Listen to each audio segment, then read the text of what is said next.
Hello and welcome to the Film Vomit Podcast. As always, I'm your friendly neighborhood nerd king, Mac Taylor, and today I'm here with someone who hasn't been podcasting with me for a while. It's Jada Lewis, who's not eating her dinner this time, so that's nice. How's it going, Jada? Pretty good. I had lunch before I came over, so no snacking this time.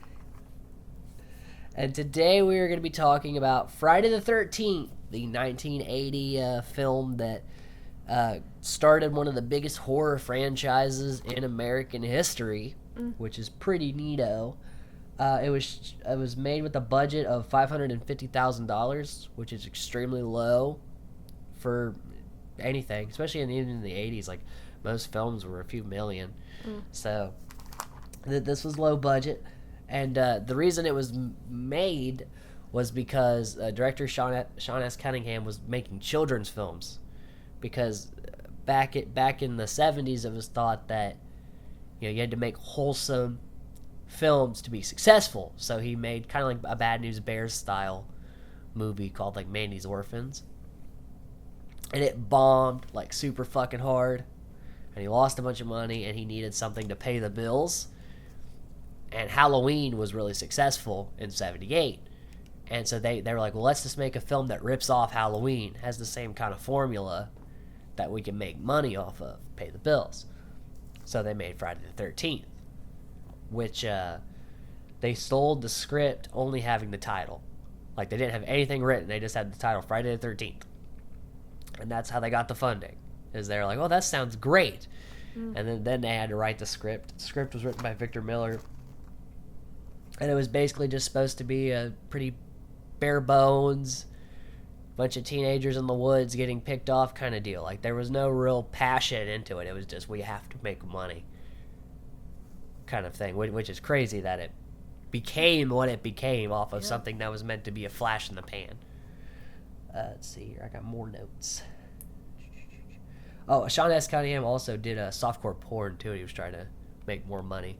I mean, like the softest of softcore porn. You could tell watching Friday the 13th with that direction of the sex scenes. Yes, it's very soft. But Cunningham was able to. He had worked on Wes Craven's Last House on the Left, which was like pretty big in the 70s. So he was able to put like from the people who brought you Last House on the Left, because he was part of the production team. So, and that also helped get notoriety. And the people who funded their film also funded Last House on the Left. So he had that connection. He was able to work with that. And Wes Craven is like, even as somebody who, like, I'm not a huge horror hound or anything. You know that name. But I know that name. It's like John Carpenter. Like, you know the name. Yeah. Going into the movies. Cunningham was really... He was not a horror fan, but it's funny that he's synonymous now with this franchise. Basically, the film, as you saw, it's very simplistic because of budgetary reasons. Like, there's a couple of deaths we don't even really see. Yeah. Like, it's a lot of, like, really, like, bare bones. Like, we don't have a lot of money, we can't spend too much time on this kind of deal. Yeah. And the reason that they just started the slasher franchise because they wanted to, like, put the teenagers by themselves, like the Pepsi generation, and kind of turn it on its head. Because that's kind of what the audience of horror films became, was teenagers. And kind of who have this idea of they're not, mortal. Like, when you're younger, you don't think that death happens to you.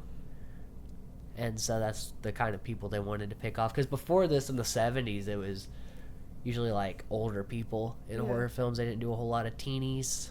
Yeah, I mean, if you think about The Birds as very, very early on horror. I mean, that came out in, like, the 50s or something like 60s, the 60s. Yes. And the guy, who was the director of that one? Hitchcock. Thank you, Hitchcock. Don't kill me. I knew that somewhere. Hitchcock, a lot of his films, they were in that time period, and there weren't really, like, a lot of teeny boppers. It was a lot of adults. And, like, Psycho, it's, like, people in their, like, late 20s, early 30s, but this was, like, supposed to be, because coming out of the 70s and the 80s, we had the Vietnam War, and, like, the youth was still in that kind of free love era, and it's, like, showing that, but in a horrific point of view, and it really would kickstart the 80s were full of slasher films. That was the craze. Mostly because of this film, which was ripping off another film, which is kind of a conundrum in of itself. And when they were casting, they casted all like theater actors. All these kids came from theaters, and this was for most of them was their like first like feature film. Yeah. So, and some of them you could tell that they're theater actors because they're very expressive and over the top a little bit. It's like because when you're on the stage, you have to think that everybody has to be able to see what you're doing. So you can, like you said about the theater actors, you can kind of tell with their exaggerated facial expressions because when you're in theater and you're projecting to a live audience, you have to do it in a way so that everybody can see what you are conveying.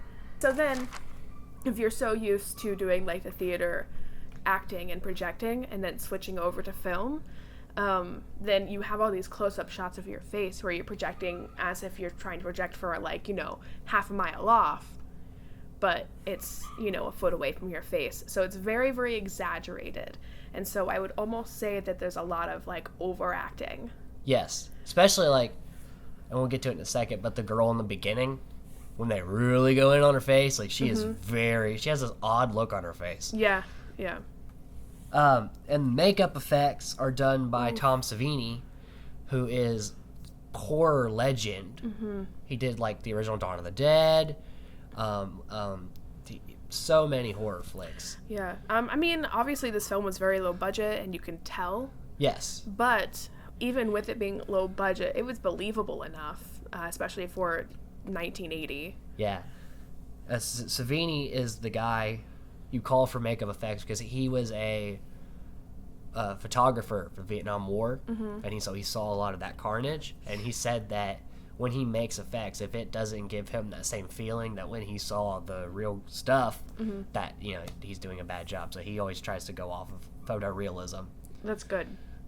And he's still working in the horror industry today with special effects makeup, and he's made his own films too and stuff. But like, if you have to make guts and stuff, you usually call Savini. If that's a like a field of work you can break into and really excel in, you can be doing that for the rest of your life. Yes, like ever. And people who do break into that and are really good at it are typically passionate about it, and so they're not even mad that they have to just do all this fake blood all the time. And they're usually not given enough credit, the effects people. Oh yeah. But they are the ones making the magic, essentially, the believability of the gore. Absolutely. Some of these are just stories I had written down to get, and we'll talk about some of that later. But this film was the fans loved it, but the critics gave this movie so much shit. And Betsy Palmer, they posted her address in the paper so people would go and harass her for being original doxing. Well, because Betsy Palmer was she was like a Hollywood darling. So in the 50s and 60s, she was on shows like I Have a Secret, which is kind of like Hollywood Squares, a bunch of kind of celebrities would do these quiz shows and things like that. Oh, okay. So she was kind of like a daytime television name. Okay. So her in this film was surprising to a lot of people. Why would she do something like this? And that some people were outraged. How dare she be in this thing that people thought was sexist against women and things. The horror genre always comes into flack for that. But and she, even when she first got the script, she was like, this is a piece of shit. This is gonna bomb, but I'm gonna do it. But this isn't gonna go anywhere. Yeah, well, I mean, she probably just did it, for fun, for a change of pace. And then it becomes one of probably the things she's most known for now. Yeah. Is being Mrs. Voorhees. And the is in the end of the film when Betsy Palmer's doing the whole killer mommy, killer. They took the ki from kill and the ma from mom, and they ran it through an echoplex. So the is kill, kill, kill, mom, mom, mom. Yep. Huh. Yep, that's what that is. That's very interesting. The guy who did the score did that. That's really smart of them to do. So then you have that. Oh, that makes it almost makes her seem less crazy. In a way. Because, like, she's hearing it. Yeah, because then you understand that that's what she's hearing the whole time. Because when she was acting the whole, like, I'm hearing my son tell me to kill people thing, she was, like, doing a child's voice, which I thought was very, very strange. Like, they could have just done, like, a voiceover.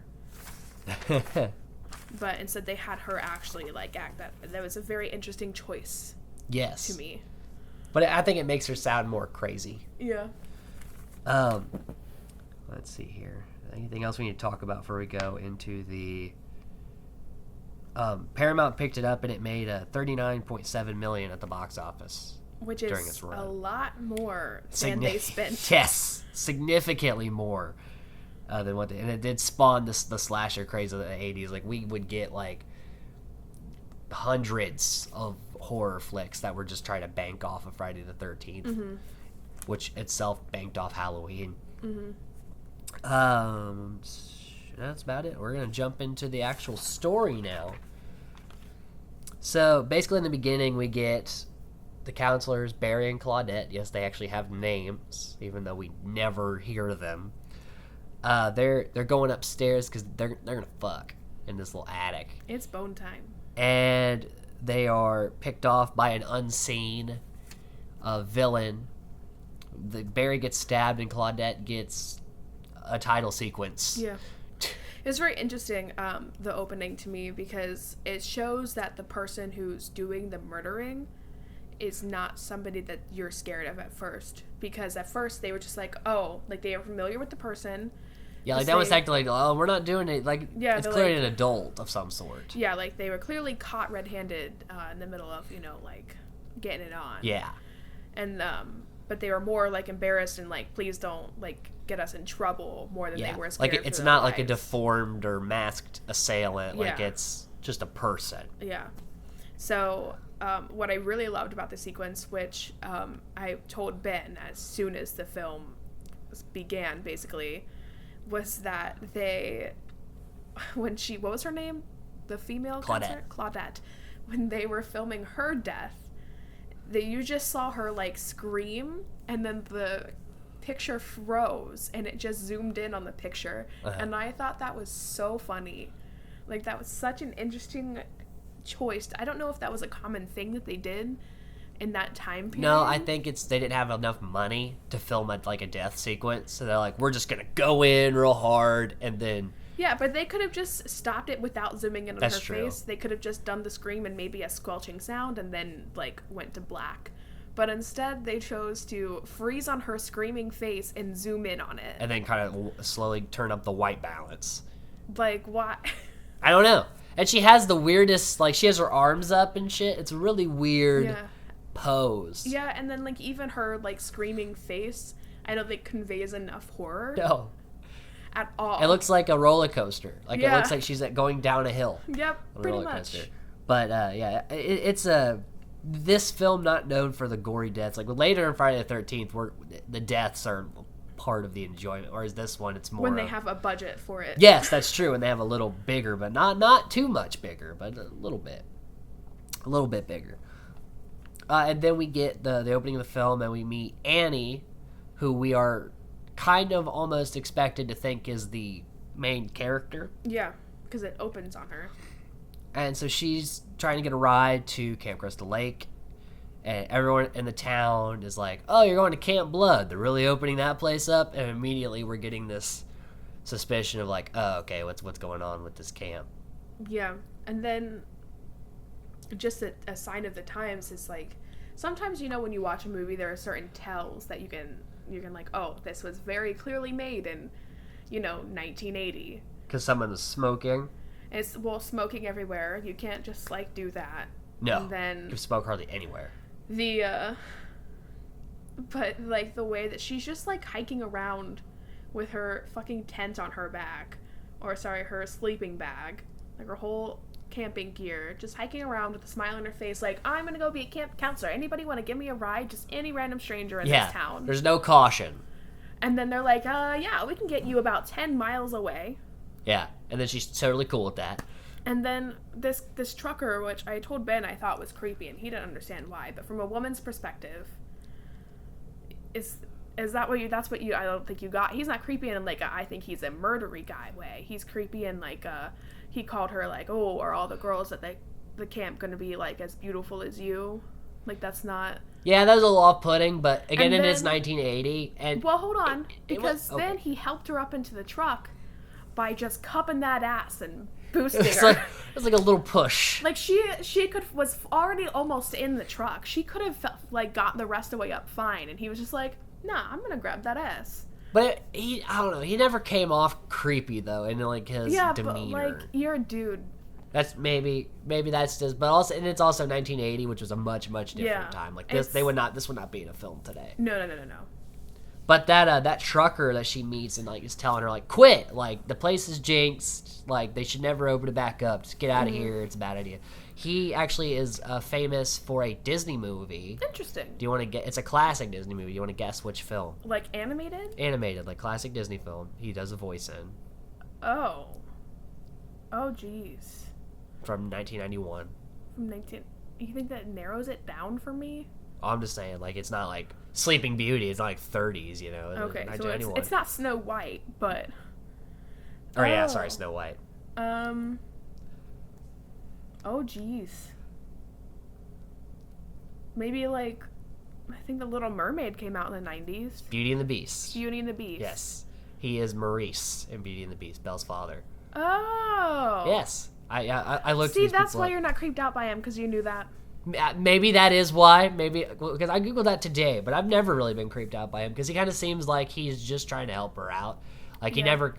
When you're getting a ride with someone, because I've gotten rides with people, and you do get vibes, and it to me never put off that vibe Yeah. of like, I shouldn't trust this guy. He's just kind of a grumpy old trucker. Yeah, I mean, like, I didn't think that he was going to, like, hurt her in any way. But it was just a little off-putting. It was to just, you. like, a little off-putting. But, again, that's just something that, like, every woman, if you just meet a strange man, you immediately have to think about.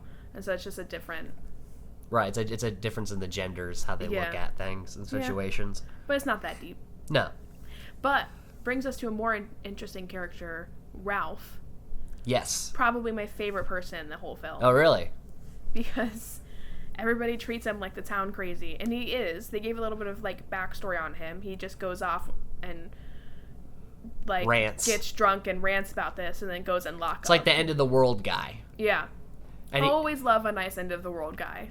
because she bumps into him and he's like, going to Camp Crystal Lake, aren't you? Never coming back. Never really made it there. Yeah, and you know he's very correct in everything he's saying. Yeah. But he comes off as such a crazy And that's what I love about a good doomsday guy is that when they're factual with their doomsday stuff. yeah, is that hey, you know what? They might be crazy, but in this film they're also correct and alive. Yeah, and so He's one of the very few people who goes to Camp Crystal Lake and comes leaves. back. Yes. And he also, the guy in the truck, he tries to get her to quit. She's like, no, I'm not going to quit. Mm-hmm. This is like, I want to help the children. I just hate when they call them kids. It just reminds me of Goats. which we made fun of when we watched this movie. And Ben did not know what that reference was. Yeah, I did not know that small goats were called kids. Baby goats are kids. I did not know that. I learned something today from this. You're welcome. And so he drops her off and she starts her hike and we cut to meeting Ned, Maurice, and Jack. Or Maurice. I'm thinking Beauty and the Beast still. Ned, Marcy, and Jack. Yeah. Marcy and Jack, who are a couple. Ned's kind of like their goofball friend. Like the third wheel. He's Yeah. like the third wheel of their little... But he's also the one driving them. Yes. And, but he's super... He's like the prankster of the movie, and he's also very, very sexual. Yeah. Like, If there was like a backstory for these characters, my guess would be that like well obviously like Ned and Jack Jack are friends. And then Marcy, they probably knew their whole lives, and Ned was cool with her. They probably both thought she was cute, and then she started dating Jack. And so now they all just And so now out. they're like a trio. Yes. And Ned is like not fully into it, but he's into it enough. Like he's kind of their drag along Yeah. person, because I'm assuming that they all applied together to this job or whatever. Mm-hmm. We don't get a lot of backstory to these characters. It's not typical for No. this kind of film. But you can always, it's nice to kind of think about it. I like to, because I like humanizing the characters, because then I care about their deaths more. True. And then we meet Steve and Alice. Alice is fixed, and Steve immediately creeps me out because he's wearing really, really short shorts. Again, it was the 80s. It was the 80s. High top boots. He's got like a porno mustache, like a permish kind of haircut, and I don't know. He just very awkward. Bandana around his neck. Yeah, Like a dog.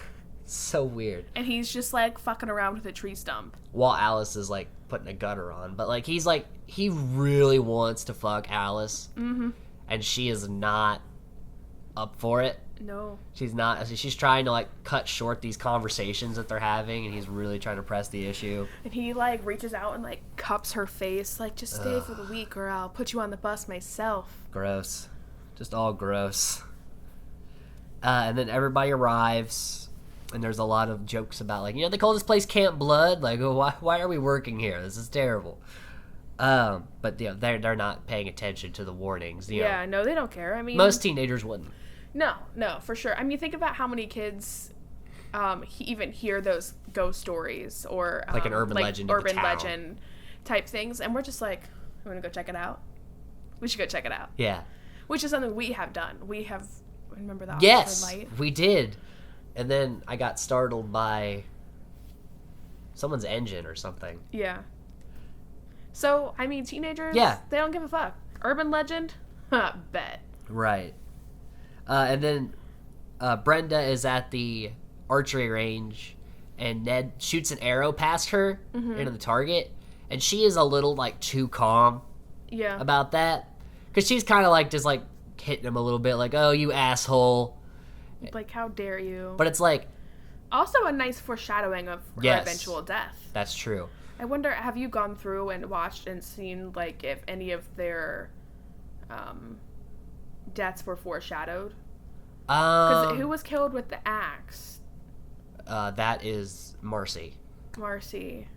Jack's girlfriend. Yeah. She didn't really interact with the axe other than when they were, like, knocking There's not a whole lot of out. foreshadowing. I guess the archer range is a little, but we didn't really see her death, though, so we don't know exactly how it happened. I would guess, just a guess, that's how she died, because... It would have been a little better if Ned died that way. Like, if Ned got killed got with hit by the arrow that he shot. Something like that, Yeah. But we didn't get that. But so she laughs us off, like, way too easily. Like, I'd have freaked the fuck out if, like, an arrow whizzed by me. Are you fucking kidding me? Yeah. Like, what if the wind knocked that off course? Did you even take the wind into account? I was standing right there. Right. Because Like, it's way too close. Well, then, like, we did archery.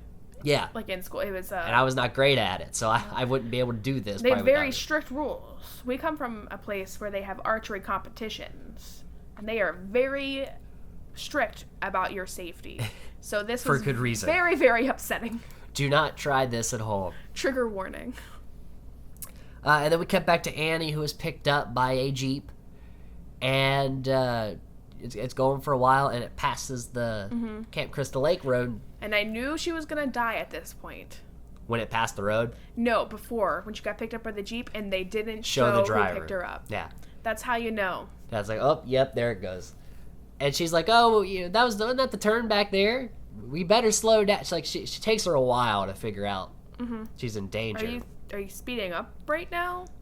And then she just fucking rolls out. Yeah, like she does like a front flip Which, out of this car, which is a bad way to jump out of a car. Yeah, I mean, she like, this like Legend of Zelda, like you're jumping from a high place and you go and you like press B and he like does the roll when he hits the ground. Like that's what she did. She pressed B. Instead of just like landing on her feet and rolling, she flipped onto her back and then rolled, which is a terrible idea. Yeah, and then ran away limping through the forest because she jumped out of a speeding vehicle. And landed terribly. Yeah. Do you think that if she didn't hop out, that Miss Voorhees just would have just not killed her? Or do you think I she was don't. going to kill her I either was way? been bringing that up. I don't know what the plan was. Like what she Like, was. was she just going to take her back to her cabin and kill her there? Or like I don't understand. Except maybe she thought she was just gonna. Maybe she let her jump out. Like she was like hoping she would jump out of the car. I don't know. It was a little strange. It was weird for the motivation. But so she jumps out. And, spoiler, but Mrs. Voorhees gets out and chases her through the woods. And she does that thing where she falls on the ground, and then the killer comes up to her. She backs up into a tree, and then her throat's slit. Mm-hmm. Classic. All you see is the very ugly plaid, which leads you to think that this is a male. Yes, they very much want you to think it's a guy. Mm-hmm. From the just close-ups on like jeans and boots, and like they really. Yeah. They even made them have almost like a male gait, because at one point when they were zooming in on the jeans and boots, it was almost like a male style. Because it was a guy for the stand-in. I believe that was Tom Savini, like doing the cut. That was Tom Savini. Okay. So it was a guy in that shot. But yeah, they really tried to really fool you into thinking it's not, which they never show Miss Voorhees, so it's really not even a whodunit because you don't see the character until the end. But they want to make you think it's either like Crazy Ralph or Bill, or like they really don't. Yeah, they really hit you for a loop, I think, at the end. Yeah. Well, because if you think about it, like the whole story wasn't really brought up.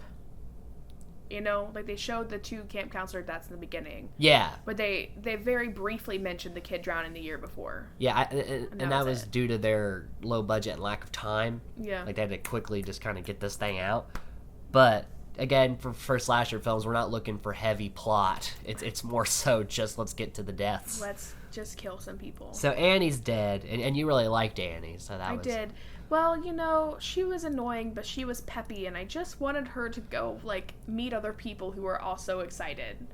And the way she dies is actually, they ripped off Psycho, and they've said it, like, because in Psycho, we spent a lot of time with the girl, and we think she's the main character. Then she's killed halfway through the movie, and then we go to another character, and that's exactly what they did. So we spend time in the beginning with Annie, and then she's killed, and everyone's like, oh, wait, what? And then we focus on Alice. Yeah. The rest of the film. So they did the Psycho style script format. I wrote my notes, Annie gets Hitchcocked. So the kids are just kind of hanging out by the pool or by the lake, just dicking around. And Ned pulls a Wendy Peppercorn Sandlot style. He pretends to drown, and Jack and Brenda pull him out, and then he just starts kissing her. And then again, they are way too cool with this. I even had doubts, honestly. I thought, because at first I was like, oh, haha, he's pretending to drown. And then I was like, oh shit, he is drowning. And then I was like, oh, fucker. Yeah, but it's like in Sandlot, like that's a kid, so you could be like, oh, dumb kid, and laugh it off a little bit because this is like almost an adult. Yeah, because like in Sandlot, he's like a 12-year-old. He just wants to like have his first. He doesn't understand the severity of the situation. Yeah. This guy does. Like, this guy's a dick. Yeah, he's like 17 years old, off to his like summer camp job, and he's like, yeah, these babes are hot. How can I make out with them? Yeah.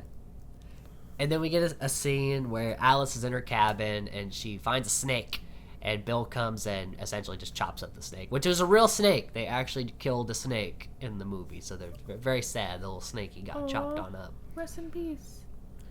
Did the snake at least like have cancer and was gonna be put down anyway? No, I think they just found a snake and just... That's sad. Yep. A lot of early in Italian films, they actually kill a lot of real animals on screen. It's really sad. Not fun stuff. I wrote in my notes, poor snakey. Poor snakey. Because it was just a little gardener snake. It wasn't like they're not even poisonous. Yeah. And then we get... venomous. My bad. Very briefly, like probably one of the only cops in the town comes out and just kind of warning the teenagers, like don't be out here fucking around. No funny business. He was very clearly like using all those like street slang for drugs, and the kids were all like, "What are you talking about?"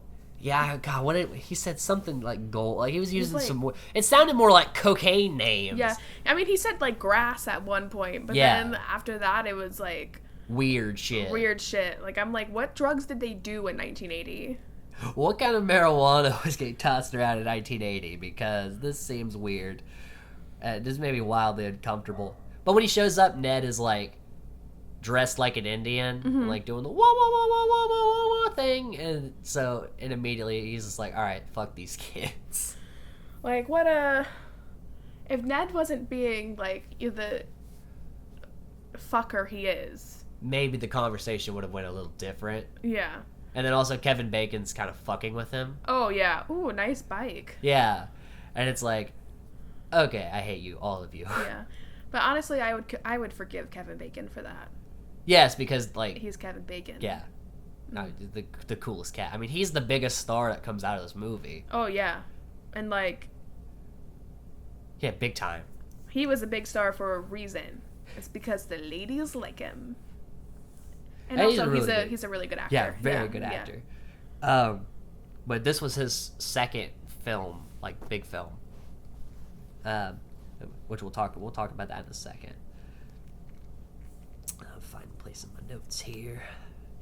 Oh, there is a funny story about the guy who played the police officer. He's riding a motorcycle, and that was the first time he'd ever ridden a motorcycle. Which you could tell that Yeah, he was like not he's super yeah. comfortable on it. And it was just so funny that Well- they spent like a solid minute filming him riding this motorcycle and he's clearly uncomfortable The with. first take on that, he actually like flipped it, like he fell off and the Oh my pipe fell God. on. So yeah, he said like you can tell he's very tense. Like he's like ugh. But they probably should have let him have a little bit of motorcycle practice before shooting that scene. And then Crazy Ralph shows up in the pantry somehow. Like he just waits in the pantry. You know, he's a crazy doomsdayer. Where else is he supposed to wait to give out his doomsday advice? And he pops out and he does the "You're all doomed, doomed. It's got a death curse, this place." Doomed. Yeah, and then he leaves, and kind of like runs away. Actually, like he's just like, "I get the fuck out of He here." doesn't want the death curse to get him. But he was waiting in the pantry. He could have dropped off a note. "You're all doomed. Place has death curse. Crazy Ralph." Just signed Yeah. P.S. You're out of milk. Like, Love, Crazy Ralph. Good luck. yeah, like it could have done something like that. Would have been hilarious if there was just a note. "You're all doomed. Place has death curse. Crazy Ralph." Oh, that would be good. And then the kids' reaction to that. This, you know what? You keep bringing this up. How like they don't have virtually any reaction to all this shit, and I'm seeing it now because like their reaction to Ralph is just like, oh, Like, guess we met Ralph. Huh, that was weird. But it's like, See a ya. man was waiting in your pantry. I would have so many questions. How did he get in the pantry with nobody noticing? How long was he in the pantry? The officer told you he rode in on a bike. Nobody noticed his bike leaning up against a tree right in front of this cabin. And also, like, they never told anybody. They never were like, "Ooh, we should probably let somebody know we found Crazy." Nope, we're just gonna go on with our day. No. But again, these are like kind of, they're trying to say these are the carefree teenagers. So they're just ignoring red flag after red flag for situations. Well, if you think about it, these kids have probably also never seen like a horror flick slasher movie type True. thing, so they don't know the rules. Yeah, we're not at Scream level yet. They don't know the rules. And Ned kind of wanders into like this cabin because he sees a figure standing in there. Which again, why are you following random people into cabins? They don't know the rules. But just common sense. Like I would never do that. If I see someone just kind of wander into, I'm like, nope, I'm gonna go that way. Yeah, maybe maybe he thought because like he's a camp counselor, he should be like, hey, who's in my camp? Nope, not my job. Nope, no. And this is the last time we're gonna see Ned alive. We don't see his death, but we do see how he died. Which was Throat slit. throat slit. Nice common throughout. Yeah, the like there's a lot of slit throats in this movie. Marcy and Jack, they get in. The rain comes and it's like balls to the wall rain. So they head back to their cabin to fuck. So again, like, oh, Right. they're gonna die soon. First, they talk about Marcy's Dream. fear of thunderstorms for her whole life, which stems from this awful dream Of where it, the like, raining rain blood. turns into blood, which made me really, really hope that when she died, it would somehow reflect the raining blood. Well, you know, they had, we'll talk about it in a sec, but they had Ned on top of that could have been a thing. They could, I know, that's what I was thinking. I was like, oh, there's a dead body up there? What if it just... But it does kind of happen to Jack. Yeah. Like, he gets the drop. The one drop, and then he dies. But it would have been better if it was Marcy because of the her whole, like, about. fear of raining blood. Yeah. Like, missed opportunity. I know. And then they were, like, she was killed in the showers. They could have, like, turned the showers on. Oh, yes. So then it has that probably more of a sound effect. And then, like, she said the shower or the rain turns to blood, and then the blood flows away in rivers, which is what it looks like. And they could show the drain. Kind of like blood Psycho style. Yeah. Because it'd be like, because that's what it looks like. If you're, like, say you cut your hand and you're washing your hand off in the sink, you see the river of blood. And there's multiple lines. Yeah. So they could have done, like, a blood spray. They could have done that. I missed opportunity. Big missed opportunity. Traveling back in time. Like, this needs to happen. Excuse me, Mr. Cunningham. Yes, we have a great idea for you. Just to make this all fit together. Meanwhile, and then we cut up while they're fucking to Ned, whose throat is slit on top of the bed. At first, I didn't realize he was dead, and I thought he was just, like... listening? Yeah, and just like, oh, fuck, I mean, they started fucking. I can't move now. I just have to be as quiet as I can while this happens, and until they leave. How did they not notice he was on the top bunk? It was dark when they first went in. Still, I feel like you'd notice. I mean, they had, like, sex brain, too. Maybe. But I would probably have been like, the hell is up there? I mean, when she went and, like, was, like, undressing and changing, there weren't really lights, and she was kind of, like, looking down and, like, facing away from it. Yeah, like, I guess and she's shorter than Jack. So Jack is the one who should have seen and they're focused on each other, but still, but I was like, Jesus. Where was all of Jack's blood? Not in his brain. That's true. It was in his penis. So... That's true. Sex brain. While they're doing that, Alice, Brenda, and Bill are playing Strip Monopoly, which we talked about this being odd. Well, why? Like strip poker, and there's like a bunch of card games you can play. Like, because each hand, you could lose. Like, why Monopoly is such a long, drawn out game. Why would you do that? I wouldn't choose to play Monopoly ever in my life in the first place. Anytime I've played Monopoly in my life, it's been forced upon me. And you got bored and you left the game. And I hate it. It's not a good game for me. It takes so fucking long. Everybody cheats without getting caught. And then I lose early on because Aunt Stephanie has been stealing money from the bank without anybody knowing. This is my real life. Oh, okay. I was like, dude, is it really Aunt Stephanie? The board gets flipped. We all quit, put it away, are angry for 10 minutes, and then watch a movie. See? Then you could have just watched the movie to begin with. Exactly. No wasting time on Monopoly. And to make it interesting, finger quotes, they do strip Monopoly, which, again, that would take so long. Because you don't start stripping until they own properties. And think about how long into the game before people own properties. And I'm pretty sure he said the word hotel. You know how long it takes before you own a hotel on a property? Are you kidding me? But this is also the early 80s. It took a while. They're okay with barely nudity. They're like jerking off to magazines back then. Well, what's-his-face took off his boot. That's true. That was a boot. That was crazy stuff there. Oh, baby. And while they're doing that, Marcy and Jack finish their fuck. Marcy leaves the room. Jack's... a softcore porn scene. Yes. Some tasteful man ass. Some Kevin Bacon man ass happening there. Nobody's mad at that. No one was upset. And so he's smoking some marijuanas. Hey kids, no grass. What are you talking about, officer? And a drop of blood falls and hits him on the forehead, and he kind of like looks at it. And before he could connect dots, a hand from under the bed grabs him and shoves an arrow through his neck. Which is... You didn't see it, but I just gagged. Because of the shooting blood? Oh, like that's just... I'm just picturing it again. And even with the budget that they had for the effects... It looked pretty good. And then also, like, can you think about how hard it is to push an arrow through somebody's spine and up through their neck? And through a bed, too. Like, she was fucking twisting that. Another thing that would make you think it's not a woman, because, like, that takes some muscle. And, like, throwing all the bodies around. But crazy people get strength. That's true. They get the crazy strength. Yeah, when your mind snaps, you get the boost of adrenaline. Yeah. So, you know. In reality, you're tearing your body apart. Yes. But you're crazy and on a murder spree, and you don't care. Which, they filmed that scene. They have a fake body on the bed. Kevin Bacon's actually, like, his head's through a hole in the bed, but he's kneeling at the top.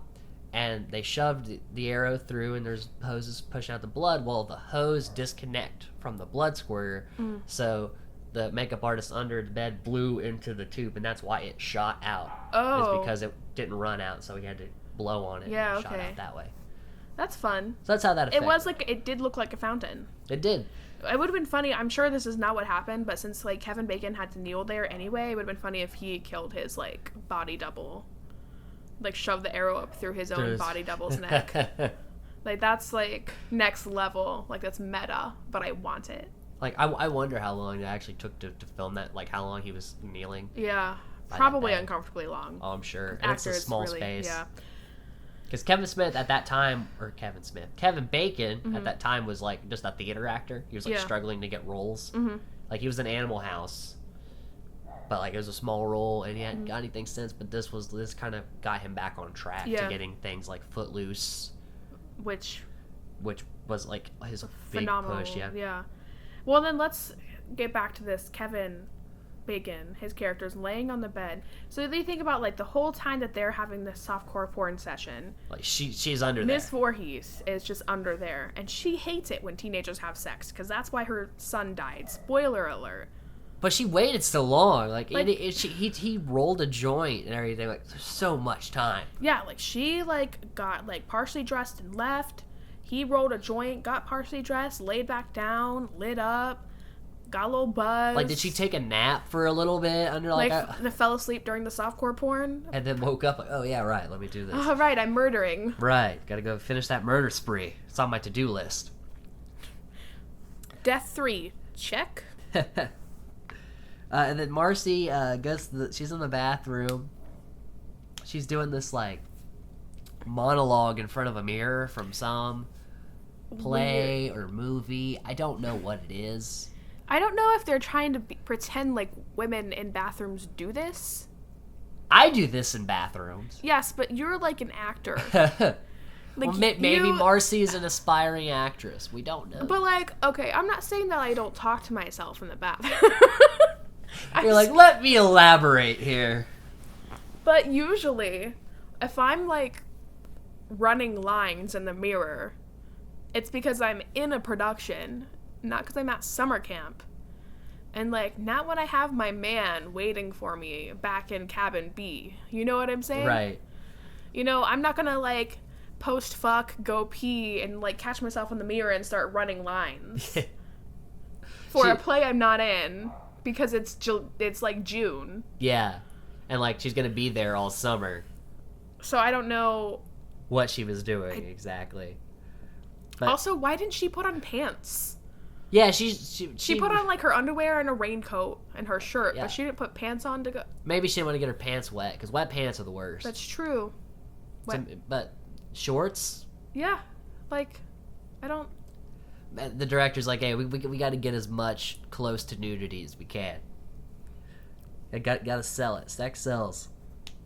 And while she's in the bathroom, she hears something, and she's, like, checking all the showers, and she turns around. But not before fixing the plumbing issue in the bathroom. Yeah, it's true. She does fix the sink. These kids are handy. They know how to fix shit. They fix generators. They fix sinks. Yes, so many things. And then she gets hit in the face with an axe, and that kills her, which is it's a pretty cool little effect. Yeah. And they also... The makeup was, like, pretty good. Like, yes. She looked like she had an axe in her face, so... I remember Tom Savini's, when he went to shoot that scene, he said, do you want real face, fake axe, or fake head, real axe? Like, these are the questions Savini asks. And he, you notice when the axe goes up, it hits a light. Yeah. That's because Savini says if you hit something first, it gives the audience a sense of, like, oh, this is real. Like, this, like, it sounds like it's got some weight to it. Then you use the fake axe to then do the scene or the whatever. Yeah. Because you want to give the illusion. He does that in The Burning, too, where he has a pair of shears and it cuts a piece of wood first and then hits the person. So you get that sense of like. Yeah, because like it's hard. It's easy when you're watching these films. You know it's a movie, and so you can really like disconnect from it and be like, these are try to props. pick out the effects. Yeah. But when you do things like that, you're trying to close that Especially gap. back before they could do CGI effects the way Yeah. that they do now. Now it's hard to pick it apart. Sometimes CGI looks so They really fake. Yeah. That you could be like, oh yeah, that's CGI. Yeah. So like I do like horror, especially horror films with the practical effects because Mhm. at least it's a real time thing. Yeah. Especially blood. Blood never should be CG'd. Do they do that? So yeah, Why would they CGI blood when they can just? fake blood's so easy to do. But yeah, a lot of films actually will CG blood. Huh. And it's like not, especially in horror, it's not necessary. Don't need it. No, we want the realest stuff.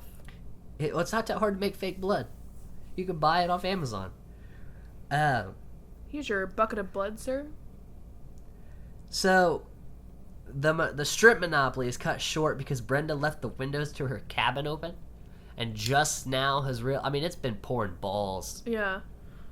But maybe they were so invested in Monopoly they didn't realize how hard it was raining until the storm blew They got open the sucked door. into this game of Monopoly and were removed from the world. We've all been there. Oh yeah, let me tell you, many a nights.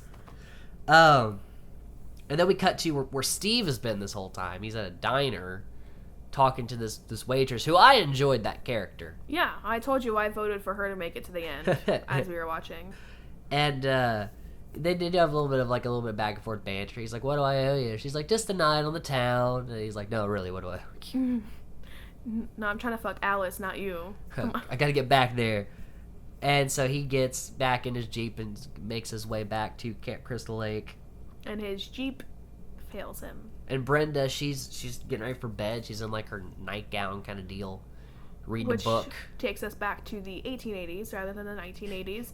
But It felt like Little House on the Prairie for a minute. Yeah. But, I wasn't alive then. Maybe women did sleep in those. And she hears like someone shouting, "Help me." Sounds like a child saying, "Help me." At first I thought it was a cat. It does kind of have like a It sounded like a meow. but it was, "Help me." Help me.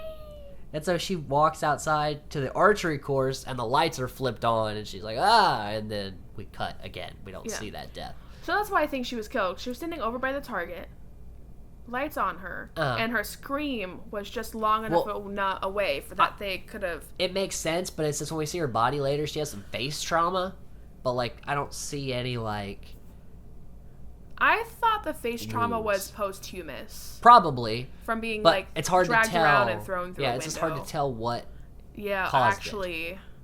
Like if she had an arrow sticking out of her when she got thrown through, then you'd be like, "Oh, okay," but there wasn't any of that. Yeah, but I mean, the killer removed the killing instruments from most of the bodies anyway. Yeah. Because like the weird axe on the bed thing. Yeah, that was really odd. I think I wrote that down somewhere. So Steve, his car breaks down, and he's picked up by the police to get taken back to the camp. Which we know is too good to be true. Yes, the police never make it to the camp. And we get Bill and Alice looking for everybody, and they find a bloody axe in Brenda's bed, and that's very strange. Which is, yes, very strange. There's just like the ever slight hint of blood on it. Like it's not. It should be like caked, but she wiped it off. Yeah, but not well enough. Yeah, just it left a little on the tip part instead. Like that thing should be like the tip. So much blood should be on that bed. And they're like, what the heck kind of games are these other counselors playing? Are we playing Danger Monopoly now? We went from Strip Monopoly to Danger Monopoly? What the fuck? So they go to like make a phone call in Steve's office, and the phone line's cut. So then they go to the truck, and the truck won't start. So now all of their outs are gone, minus the boat, and they have to kind of figure out what's going on here. And Bill's like, "Hey, don't worry, we're going to laugh about this tomorrow." I think anybody's going to laugh about this, ever. No. He was very wrong in that statement. You're going to be dead tomorrow. And Steve gets dropped off by the police because there's a car crash. We need the jaws of life. Yeah, the officer has to go deal with that. I was actually going to ask you, when did the original Jaws movie come out? 75. So was that potentially a throwback, like a hint, like we need the Jaws of life? No, it's probably just saying they need the Okay. actual Jaws of life. Okay. I get too excited about possible connections, I guess. I doubt. That would be a big stretch. Well. But so he gets dropped off and he's making his way, and a vehicle pulls up. And he squints and he says, "Oh, what are you doing out in this mess?" And then he is then stabbed. And we cut. And so, obviously, it's someone he knows. Mm-hmm. And again, not somebody who's intimidating. It's, "Oh, what are you doing out here?" Yeah, so there's that theme again. Of, like, it's not like a masked assailant or a deformed monster. Mm-hmm. And while everybody else was scared of these deaths, it was mostly because they had the knife pulled on them. Yeah. You know? That's true. But hey, that's a good shtick. So if you want to be a murderer, just be a nice old lady. True. And then we get 2 scenes which take way too long, which are Bill checking the generator. Like, it's way too long of him just, like, we see him do the whole process. It's educational. And then Alice, we see her make a cup of tea. At 11 p.m. Yeah, and it's, again, a very long sequence. That you also never see her drink. Yeah. So, like, why did we need to see that? Yeah, so when she was startled awake by whatever it is she was startled awake by, which brought her back into the game of being killed. Because as I mentioned this when we were watching as well, is that she's asleep now. She's no fun to kill. Yes. Bill went off to fix the generator. He's next. Right. Which is true. It's true. But then when she woke up, I thought, I don't know, maybe she's back in the game. And then so she's kind of looking around the place, and she goes to close the door, and Bill is like hanging up dead on the other side of the door. By like arrows are all in his body. Well, was it Bill? I mean, it's Bill's stunt double. It's Harry Crosby's stunt double, which the actor who played Bill is the son of a famous singer, Bing Crosby. He was like a big 50s, 60s star. Well, I believe you. It's his son. Well, that's fun. That's really the only thing he's now he's like a real estate agent. He hasn't acted since 1984. You know, we all make lives for ourselves. Yeah, he found his career later, but he gets the claim of fame. He was in the original Friday the 13th. He gets that little bit of business. So now Alice is completely alone. Everyone's dead, and so she's screaming and fleeing. And this is where like I start kind of nitpicking her. Mm-hmm. It's because she ties the door handle to the ceiling. Like, that's cool. That's a good idea. But then she's, like, putting random shit in front of the door. Yeah, which if she's tying the door handle to the beam with a rope, the way she did it is so that you can't open it because the door opens to the outside. Yes. Which you were really ragging her for this. Because then she starts stacking things in front of it. Yeah, but if they open the door outward, they're just gonna move the shit. So it's like if you thought that it opened to the inside, the rope would be useless. Yes. So either way, you've done something unnecessarily. So what the fuck, Alice? Exactly. And then she goes over to the window. And like takes way too much time, like closing the side of it. Like I know, like occasionally curtains, like they get like hung up on shit, and like you have an issue. But get away from the window. She's just like looking out at it. She's just peering around, kind of giving it a tug. Yeah. And then like way finally close it. And like she spends so much time in front of these windows. Yeah, most of this little like before the chase sequence, she is in front of windows all the time. So anyone who just looks is gonna see her standing in the window. And then she's carrying this light around. She probably could have hidden this cabinet a decent amount of time longer than she did if she wasn't being so motherfucking obvious. Yes. And then that Jeep. Well, okay, Brenda is thrown through the window. So then she is startled by a body being hurled through a window. But then she backs up to another window. And I'm like, no, why? Which, body being thrown through the window is another point in which you're like, wow, this is a strong man killer. Yes, because you wouldn't expect a small, frail lady to hurl a human being through a window. It's pretty hard to do. That's pretty hardcore. Yeah, like they really red herring you. Miss Voorhees crazy. She gains. You know, she goes to the gym and she gets her gains. So then a familiar Jeep pulls up, and she takes away everything she just put in front of the door. Completely undoes everything.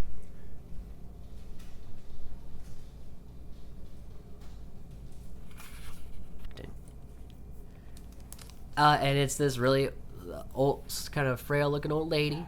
But at this point, we know that it's not safe because it's the same Jeep. Yep. From Annie. And from the same one that pulled up to Steve. Mm-hmm. So we know this Jeep is no bueno. And out steps the killer. And she's like, "Hi, I'm Mrs. Voorhees. I'm a friend of the Christies." And so Alice is like, "Everyone's dead. Oh my God, help me." And she's like, "It's okay. It's just this place. Well, they should have never reopened this place." And she goes into the spiel about she had a son named Jason, and she was a cook at the camp, and Jason drowned because the counselors weren't paying attention. They were having sex. And she then took revenge on the camp, saying it should never be open again, so another boy doesn't drown. Another mother doesn't have to lose her child. As she's killing teenagers with parents. True. But, she kind of just became unhinged after the death. Oh, for sure. So at this point, Alice is like, "Oh, okay, this woman is clearly insane." And before she could really do anything, Mrs. Voorhees charges her. She hits her with a fire poker, kind of renders her stunned, and then she makes a break for it. But goes back into the pantry and is trying to hide in the pantry. No, you skip the whole part where she tries to... Or is that after the pantry thing? What? Where she goes to, drive off in the Jeep? Yeah, it's after the pantry. Oh, okay. So in the pantry, she's hiding, and it's kind of like Halloween style, where Mrs. Voorhees is trying to bust through the door of the pantry. Mm-hmm. And she takes a skillet. She cracks her over the head with the skillet. It almost looks like Jack Nicholson peering through yeah, it is like Shining style, which I think actually came after Friday the 13th. But it is like Halloween when he comes through the closet. And so she makes a break for it again and gets into Mrs. Voorhees' Jeep, and Annie's in there dead, and she freaks out and runs away. And it's like, you could have peeled out of there. Get in the car. Get out. Listen, I get it. Dead body in the car of somebody you don't know. That's freaky, okay? But also, you think you're gonna have a better chance on foot leaving the car for potentially Miss Voorhees to track you down in the car? Not great. Instead, you run around and hide somewhere else on this cursed campground when you could have driven off the cursed campground. Or at least taken the car keys. Yeah. Or, push the body out. Yeah, just get in, go. You gotta get over the gore, baby. Especially since you've seen so much of it. Yep. It's a nice callback to Annie, though. And she runs away, and she's sitting by the lake, contemplating right stuff. Next to a canoe. Right next to a canoe where she could have paddled away. But she doesn't. Not been caught. No.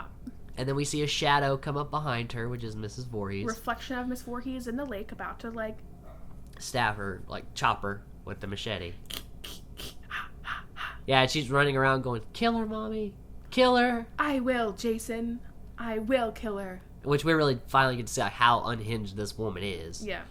And so she swings the machete at her. Alice uses the oar to it gets cut. The oar looked like a broomstick to me. It did. It looked really cheap. And then she managed to knock the machete out of her hands, and they're tussling on the ground. Mrs. Voorhees is biting her arm, and Alice is trying to hit her, and she's hitting Alice. And Betsy Palmer comes from a theater background. Mm-hmm. And in the theater, when you smack someone, you smack someone. Yeah. But in the film industry, you'd miss, and they add in the sound later. Yeah. Well, Betsy Palmer's wheeled back and smacked her, and apparently Adrienne King was crying and "She hit me, she hit me." And they're like, "No, Betsy, you miss, and we'll do it later." She's like, "Okay, fine, I guess I won't smack her." Which, I mean, hey, that's funny. That's really, Betsy is just so annoyed. She's like, "It's called method." Right. Let me smack the bitch. So they have this tussle, and Alice eventually gets away, grabs the machete, and cleaves right through Mrs. Voorhees' head. Which takes a lot of strength. Yes, and to cut clean through, it's pretty much impossible to take one cut straight through Somebody's neck. someone's neck because of the bones. Yeah, lots of stuff in there. But basically how they did this effect is they had the fake head with toothpicks lining it in. Yeah. So that when Tom Savini swung the machete, it would kind of flop right off. But it was, the fake head was on his assistant makeup artist's back. Mm-hmm. So the hands that come up and reach are actually his hands, not Betsy Palmer's hands. Oh, okay. Which is why they look a little more manlier Sure. than her hands. Yeah, very, very dramatic. Yes. Slow-mo. Music's going right, like it's really amped Hands up. are like clenching and unclenching. Yeah. Head is flying through the air. Pretty cool looking, memorable. It's a memorable Yeah. moment. And Alice, she's finally done it. She's made it. She's floating out on the lake in a canoe. Which is an interesting choice. Yes, with her hands lightly caressing the water. And they play this music of like, it's okay now. You can relax. The film is over. The horror is over. But at this point, she's very, very clearly traumatized. Yes. Which, as anyone would be. Yes. Her brain has left her body. And the cops have showed up. Everything's not. The music is nice. And then boom, out pops Swampy Boy Jason, grabs her, pulls her in the water, and we cut to notice it's a dream sequence. Yeah, I was like, what the fuck? This can't be real. Then she wakes up in the hospital. I'm like, oh, okay, because it's not. Surprise. And that's what they said when they made the film, is that you can do whatever as long as it's a dream. Yeah. So that's why they made it. Because in Carrie, at the end, the hand comes out of the grave and grabs Carrie's arm. Mm-hmm. That's what they're ripping off that too. Mm. So they wanted to have like a shock ending. And people remember this probably sometimes more than the Carrie ending. Yeah. Where Swampy Boy Jason comes up. And she's in the hospital. And she's like... Swampy Boy Jason. Swampy Boy Jason. And she's like, are they all dead? And he's like, oh, yeah. Yeah, they're all dead. What about the boy? What boy? The one who pulled me in the water. Ma'am, we didn't find a boy. He must still be out there. Zooms in on face. Yep. Face fades away into Crystal Lake. And then we see like a little ripple. And you're like, oh fuck, Swampy Boy Jason coming back to life. Cuts to black, and then that's Friday the 13th. So this was your first viewing. Yeah. Thoughts? Final thoughts. I have avoided these kind of movies my whole life because I've never really been into horror because they actually genuinely freak me out. And I'm not into that. As I've grown, like a lot of the old horror movies I can kind of get through. Which like we had to watch, like I brought up Hitchcock earlier at the Birds because we were doing a unit in like my English class, and so we had to watch it. And so everybody in my class thought I was crazy because I was cracking up during this movie. I thought the effects were so funny. Because it's wires and all that fun stuff. And so then, like, later, not too much later, I ended up watching The Exorcist with my mom, which I had avoided in my life at all costs because, again, I'm not, like, a scary movie person. My friends had to force me to watch scary movies, promise a funny movie after that. If I had to pee, they had to walk with me to the bathroom. Like, it's a whole thing. Like, I just do not enjoy them. So I've just gone my whole life without watching, like, horror movies. The Exorcist, by the way, I also think is hilarious. I know it's fucked up. But I don't know. It wasn't as scary as I expected because I guess growing up, you heard about, like, was it like Freddy versus Jason? Yeah. And so, like, all of your friends whose parents let them watch scary movies or snuck away to watch scary movies, they talk about, like, how scary, like, Jason is and how scary Freddy is and Michael and blah, blah, blah. Insert horror character here. Insert horror character and their theme song and be terrified as a 7-year-old. So, like, I've avoided it, like, at all costs. But, for one thing, Jason wasn't really in this one. Nope. Just Except Swampy for Boy. Swampy Boy Jason. And for 2, it really isn't that scary. Like, at all. Like, I felt fine. And I guess I'm a lot more desensitized to it now because I've watched things like Game of Thrones and, like, The Walking Dead, so I'm really desensitized like, a lot to, of like, violence. lots of, like, gore and violence and death. So, I don't know. Maybe it's, like, if I had watched this 10 years ago, I would have been scared, but now I just wasn't. It was interesting. You can tell it was low budget, and you can tell that It was kind of like rushed together. Right. And the storyline wasn't really there. So I don't know how they have so many sequels. I don't know how it's a full franchise. Jason, when they bring Jason in, that was the meal ticket. Mm-hmm. So they turn it into something eventually. But at this point, this feels just like a weird one-off. Yeah, like this, it was never really meant to have a sequel. It's just it was meant to pay bills and move on. Yeah. Which is why my final thoughts is it's not my favorite Friday the 13th by any means. There's many more Friday the 13th I like more, but it spawned it. This was the first. This is what gave us all those movies. And plus, it had Kevin Bacon's ass. And it had not his ass, but for me, it was just Kevin Bacon in general. And his ass. But yeah, it's an important part of horror history, mm-hmm. and it's nice to go and just look at it and see the evolution throughout the franchise and stuff. Mm-hmm. There's some holes in it. It's not exactly the most well put together movie, but it's watchable. Like I can watch it pretty much any time. I'm never not in the mood really for it. I don't think. And overall, I think this is very important for horror and for the 80s in general. Plus, you say it really spurned on like the whole like 80s slasher. Yes, like this thing, so. Like Halloween and Texas Chainsaw Massacre like started the spark, but Friday the 13th lit the flame. Yeah. That was the brush fire that ended up being all these slasher films. So that was our discussion of Friday the 13th. Join us next week when we talking about The Craft, which Jada picked out. So can't wait to do that. See you next time on Film Vomit.